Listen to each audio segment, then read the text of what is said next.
So welcome back student and this is the part 4 of this chapter Mahatma Gandhi and the national movement से related है। हमने video पे इस chapter पे हमने 3 पार्ट अपलोड करे हैं and this is the 4th part and this is the last part. तो अगर आप अभी तक चैनल के साथ नहीं जुड़े हैं तो जरूर जुड़ने की कोशिश करिएगा। इंस्टाग्राम और टेलीग्राम जैसे प्लेटफॉर्म पे आप सभी को अपडेट मिलते रहते हैं, तो वहां पे भी जाके ज्वाइन हो जाएगा। So come to the point, in the last class हमने वीडियो के 3 पार्ट में ये देखने की कोशिश करी थी कि लास्ट किस तरीके से नमक आंदोलन की शुरुआत होती थी और नमक आंदोलन के बाद 3 गोलमेज सम्मेलन हुए थे। गोलमेज सम्मेलन आपकी बुक के अंदर राउंड टेबल कॉन्फ्रेंस सिर्फ 2 बताए हुए। एक नाकामयाब हुआ था क्योंकि गांधी जी उस टाइम पीरियड में जेल पे थे। सेकेंड टाइम पीरियड में गांधी जी गए थे लंदन के अंदर, लेकिन गांधी जी की डिमांड अलग थी, डॉक्टर BR अम्बेडकर उनकी डिमांड अलग थी और मुस्लिम लीग के लोगों की डिमांड अलग थी। दैट इज वाई वो कॉन्फ्रेंस भी फेल हो जाती है। उसके बाद एक तीसरी कॉन्फ्रेंस होती है और उसमें भी कोई फैसला नहीं निकल पाता। तो अब बात करते हैं कि इंडिया के अंदर अब किस तरीके से आज़ादी की बात होगी और किस तरीके से अब फाइनली हम लोग भारत छोड़ो आंदोलन और सिविल डिसओबेडिएंस मूवमेंट को जारी रखते हुए जो इंग्लैंड है उसकी वाट लगाते हैं। सो कम टू द पॉइंट, जैसे ही ये बात क्लियर हुई कि गोलमेज सम्मेलन में कोई भी चीज फाइनल नहीं हो पा रही है, तो जनवरी 1932 के अंदर गांधी जी ने दोबारा से कहा कि हमें सिविल डिसओबेडिएंस मूवमेंट जो है कंटिन्यू रखना पड़ेगा। अब सिविल डिसओबेडिएंस मूवमेंट अगर कंटिन्यू रखना पड़ेगा, सो ऑफ कोर्स ब्रिटिशर्स इस चीज को नहीं चाहेंगे कि सिविल डिसओबेडिएंस मूवमेंट कंटिन्यू रहे। उस टाइम पीरियड पे नए हमारे जो है वायसराय बोल लीजिए, गवर्नर जनरल बोल लीजिए, उनको अपॉइंट करा गया। वेलिंगटन उनका नाम था और ड्यूरिंग दिस टाइम पीरियड वो महात्मा गांधी जी को बिल्कुल भी पसंद नहीं करते थे और वो नहीं चाहते थे कि सिविल डिसओबेडिएंस मूवमेंट जैसी चीजें हो, क्योंकि ऑलरेडी इंग्लैंड को बहुत ज्यादा नुकसान हो चुका है। लेकिन अच्छी बात ये रही कि इनके टाइम पीरियड के अंदर एक नया एक्ट आया भारत के अंदर और वो था गवर्नमेंट ऑफ इंडिया एक्ट 1935। ये चीज जो क्लास 11 के बच्चे जिन्होंने मेरे से पॉलिटिकल पढ़ी होगी, 1935 के बारे में मैंने काफी कुछ आपको बताने की कोशिश करी है। आप यूपीएससी के पेपर की जब प्रिपरेशन करेंगे और पॉलिटिकल की जब आप जाके क्या कहते हैं स्पेशली जो बुक है पॉलिटिकल की, उस बुक को जब उठाएंगे तो उस बुक में सबसे पहले आपको यहां से ही आपको क्या कहते हैं पॉलिटिकल की जो शुरुआत है वो आपको यही 1935 एक्ट से ही देखने को मिलेगी। जब आप स्पेशली जैसे पॉलिटिकल की बुक बाइबल बोली जाती है पॉलिटिकल की, उस बुक को उठाएंगे तो वहां से 1935 एक्ट की शुरुआत हमें देखने को मिलेगी। बट आपको उस बुक में इतना ही बताने की कोशिश करी गई है इस बुक के अंदर कि during this time period governor general जो थे वो नए अपॉइंट हुए थे, यानी कि जो हमारे लास्ट हमने इरविन देखे थे, लॉर्ड इरविन, वो हट जाते हैं और लॉर्ड इरविन के बाद यहाँ पे लॉर्ड वेलिंगटन करके जो है वो नए आते हैं। तो लक्ष्मीकांत की पॉलिटिकल की बुक की शुरुआत अगर आप देखेंगे तो 1935 के एक्ट की शुरुआत होती है। तो यहां से ही आप पॉलिटिकल पढ़ना स्टार्ट करते हैं अपनी इंडिया की पॉलिटिकल। अच्छा, इसकी अच्छी बात ये रही कि जो गवर्नमेंट ऑफ इंडिया एक्ट आया 1935 के अंदर, इस टाइम पीरियड पे वेलिंगटन ने सिर्फ सिंपल सा ये बोला कि ठीक है ऐसा करते हैं कि जितनी भी हमारी कॉन्स्टिट्यूंसी है, उस टाइम पीरियड पे ब्रिटेन की कॉन्स्टिट्यूंसी 11 थी, क्योंकि देसी रियासतें भी तो राज कर रही थी ना। कुछ रियासतें उनके अंडर में ही थी और उनके अंडर में रह के वो पूरी तरीके से अंग्रेजों के राइट्स का मजा लेती थी।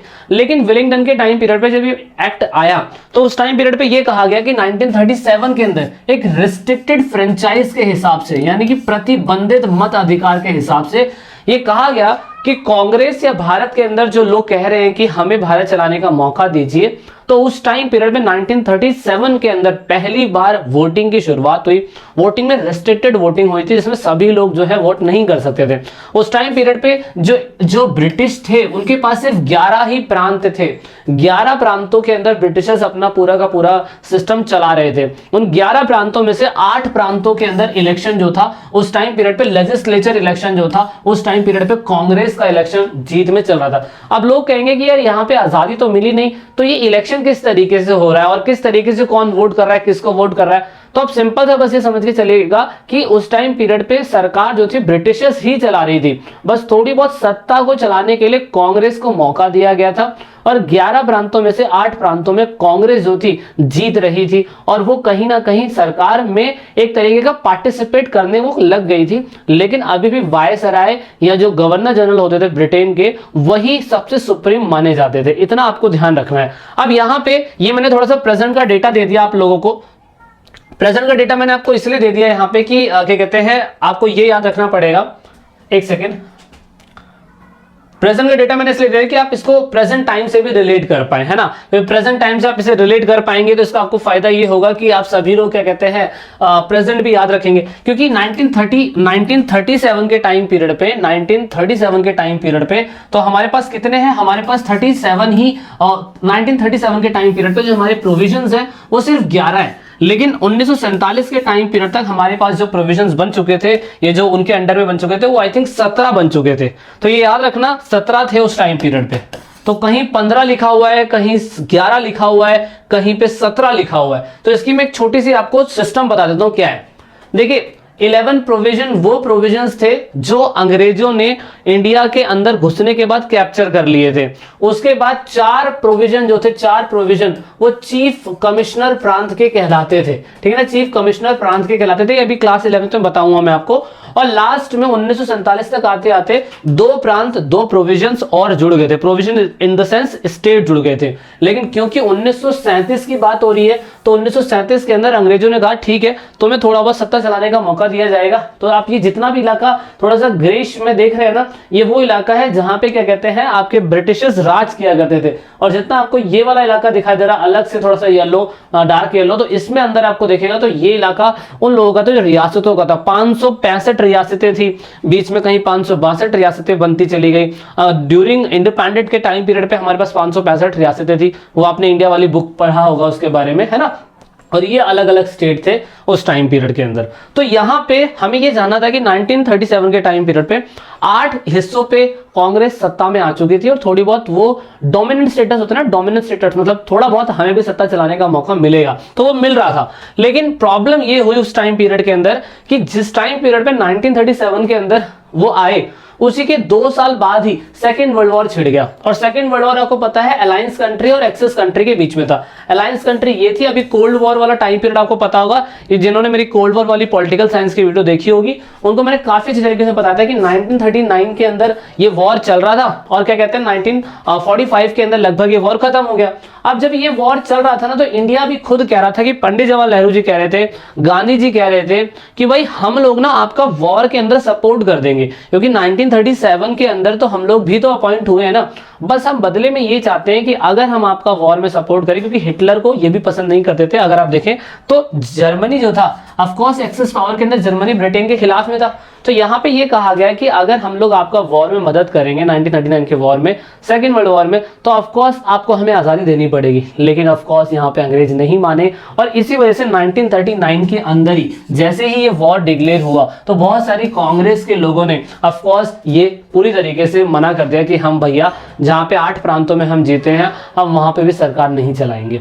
तो यहां से समझ में आया, देखो फर्स्ट वर्ल्ड वॉर के टाइम पीरियड में तो हमारे जो ब्रिटिशर्स लोग थे हमारे इंडियंस लोगों को ले जाते थे वॉर में और वो लोग उनको मार दिया करते थे, उनसे उन्हें कोई लॉस नहीं होता था। लेकिन सेकेंड वर्ल्ड वॉर के टाइम पीरियड में फिर दोबारा अगर हमारे इंडियन सिपाही जाएंगे उनसे वॉर लड़ने के लिए तो ऑफकोर्स हमारा ही लॉस होगा।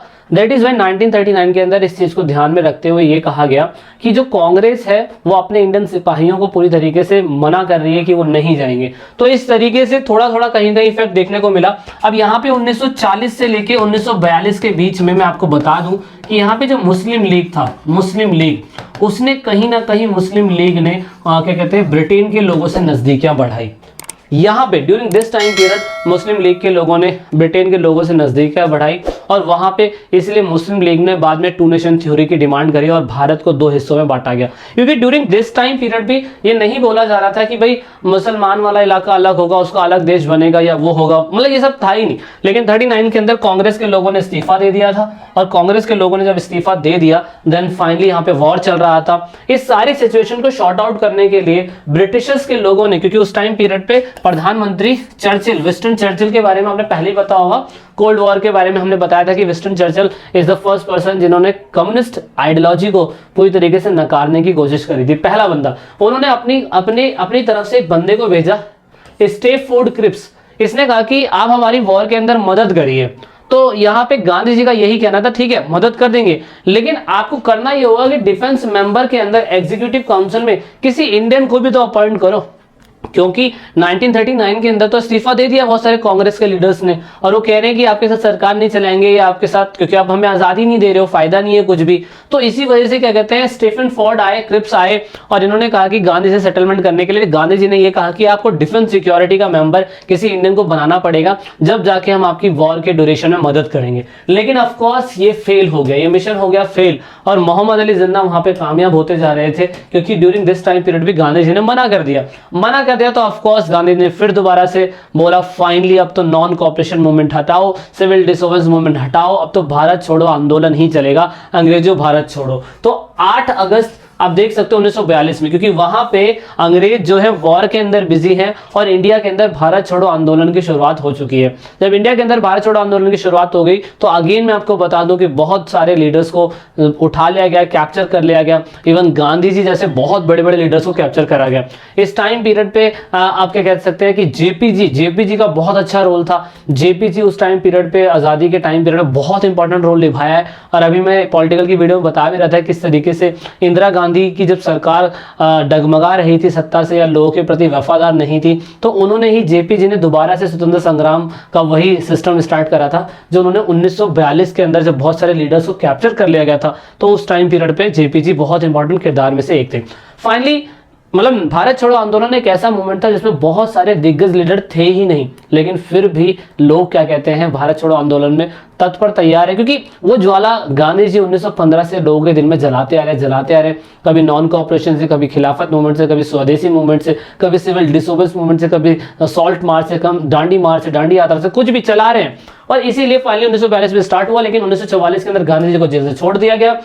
और उसके बाद वो चाह रहे थे कि मुस्लिम लीग जो अलग डिमांड कर रहा है, मुस्लिम लीग और कांग्रेस को एक साथ लाया जाए, क्योंकि अगेन हमें पता था कि मोहम्मद अली जिन्ना देश के पहले प्रधानमंत्री बनना चाहते थे और नेहरू जी भी पहले प्रधानमंत्री बनना चाहते थे। इतनी डिटेलिंग हिस्ट्री में नहीं बताऊंगा मैं, पॉलिटिकल वाले चैप्टर मैंने पहले ही बता रखा है। इस हिसाब से हमें पता था कि वॉर खत्म हुआ। वॉर खत्म होने के बाद ब्रिटेन के अंदर एक नई सरकार, एटली की नई सरकार आई। एटली की सरकार ने बोला कि ठीक है, लेबर गवर्नमेंट थी, लेबर पार्टी गवर्नमेंट थी, क्योंकि विंस्टन चर्चिल की सरकार चली गई। एटली ने एक नया वायसराय भेजा, हमें पता है नया वायसराय लॉर्ड वेवेल करके एक नए वायसराय बनाए गए, और उन्होंने कहा कि मुस्लिम लीग और कांग्रेस के साथ उन्हें संबंध देखना पड़ेगा, क्योंकि दोनों की डिमांड है। तो उन्होंने कहा कि हम तुम्हें आज़ाद कर देंगे। 1945 के बाद फाइनली आज़ादी मिली। आज़ादी मिलने के बाद ये कहा गया इंडिया के अंदर कि ठीक है, यहाँ पे अब कांग्रेस ने कहा ठीक है सबको आज़ादी मिलेगी।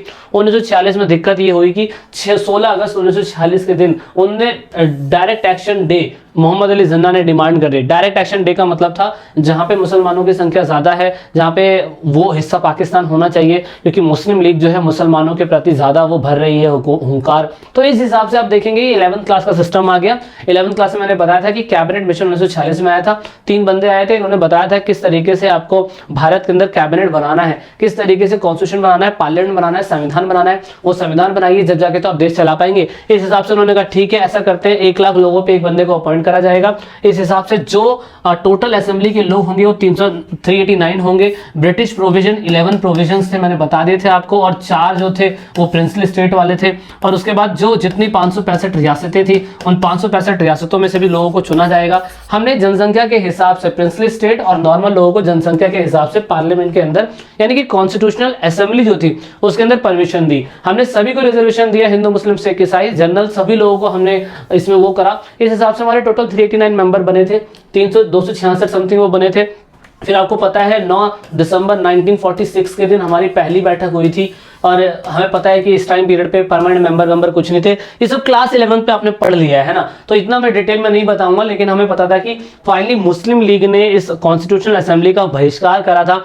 वो कह रही थी कि यार ये जो असेंबली है तो सिर्फ और सिर्फ क्या कहते हैं हिंदुओं की बोल रही है, हिंदुओं के बारे में सोच रही है। कांग्रेस तो सिर्फ हिंदुओं के बारे में सोच रहा है, मुस्लिम के बारे में सोच नहीं रहा है। ऑफकोर्स डॉक्टर BR अम्बेडकर का भी यही कहना था, लेकिन फाइनली धीरे धीरे करके सिस्टम बना। और यहाँ पे एक सिस्टम ये हुआ कि लॉर्ड वेवेल को हटा के फरवरी के अंदर लॉर्ड क्या कहते हैं लॉर्ड माउंटबेटन को नया गवर्नर जनरल बनाया गया और इन्होंने कहा कि देखो हम आज़ादी आपको देंगे लेकिन हमें सभी के बारे में सोचने की जरूरत है।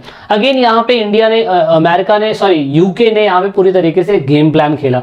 वो किसी भी देश को जब गुलाम बनाता है ना तो ऐसे फ्री फंड में ऐसी आज़ादी दे नहीं देता हो, उनको तोड़ के पार्टीशन करके आज़ादी देता है। फिर मैंने आपको हिस्ट्री अपनी पॉलिटिकल क्लास में बताया था कि किस तरीके से लॉर्ड माउंटबेटन ने कहा कि पार्टीशन होगा पूरी तरीके से भारत और पाकिस्तान का तो होगा, लेकिन साथ में प्रिंसली स्टेट को भी कहा गया कि अगर वो स्वतंत्र देश बनाना चाहते हैं तो स्वतंत्र देश भी बना सकते हैं। वो हमने इंस्ट्रूमेंट ऑफ पैरामाउंसी और इंस्ट्रूमेंट ऑफ एक्सेशन के बारे में पढ़ा था। इस हिसाब से जिन्ना कह रहे थे कि हम लेके रहेंगे आज़ादी, जिस इलाके में पाकिस्तानी लोगों की संख्या ज़्यादा होगी, मुसलमानों की संख्या ज़्यादा होगी, वो हिस्सा हो जाएगा पाकिस्तान, और जहाँ पे रेस्ट पार्ट बटेगा वो होगा आपका हिंदुस्तान। इस हिसाब से टू नेशन थ्योरी पेश करी गई। टू नेशन थ्योरी में हिंदू और मुस्लिमों को अलग कराया गया, सेपरेट कंट्री की डिमांड करी गई। ऑफकोर्स कांग्रेस इसके खिलाफ थी, गांधी जी इसके खिलाफ थे, सारे लोग इसके खिलाफ थे।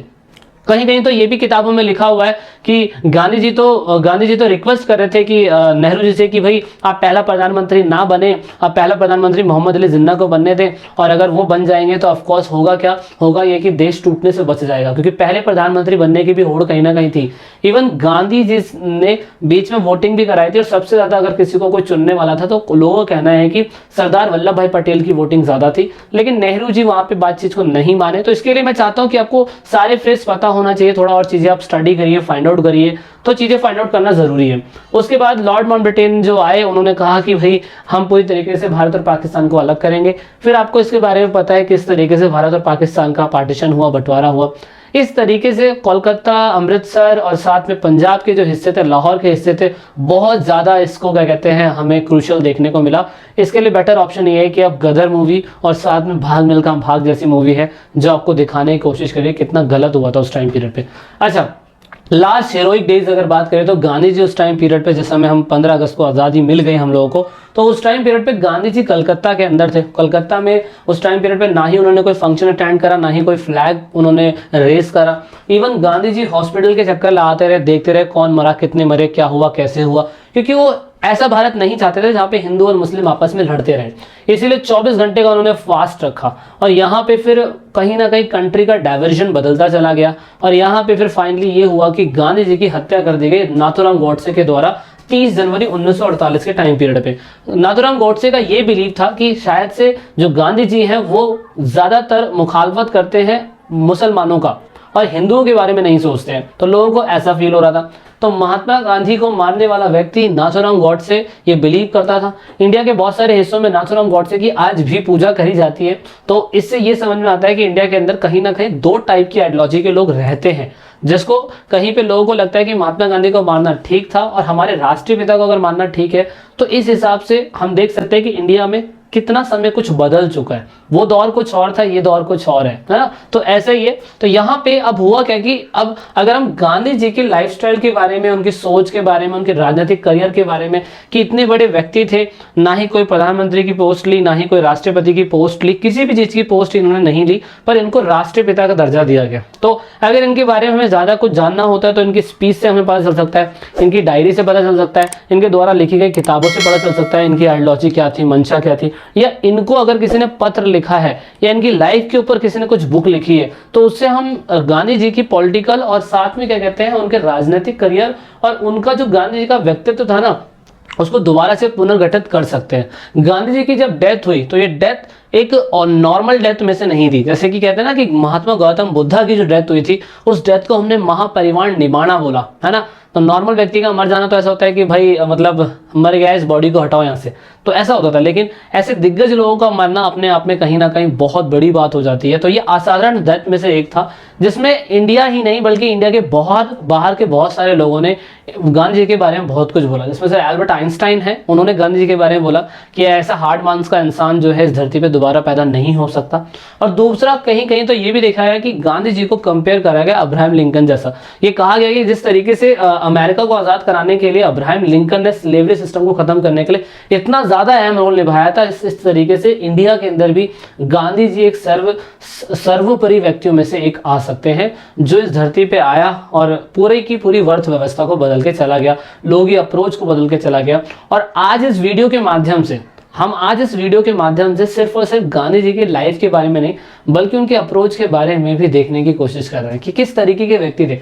ऐसा व्यक्ति सदियों सदियों तक पैदा नहीं हो पाता है और आप सभी लोगों को पता है कि हमें इनकी लाइफ से बहुत कुछ सीखने को मिलता है।